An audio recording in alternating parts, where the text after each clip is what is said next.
ஆயர்பாடி மாளிகையில் தாய் மடியில் கன்றினை போல் மாய கண்ணன் தூங்குகின்றான் தாலேலோ.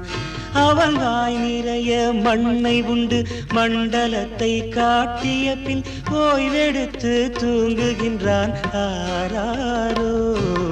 ஓய்வெடுத்து தூங்குகின்றான் ஆராரோ. ஆயர்பாடி மாளிகையில் தாய் மடியில் கன்றினை போல் மாய கண்ணன் தூங்குகின்றான் தாலேலோ.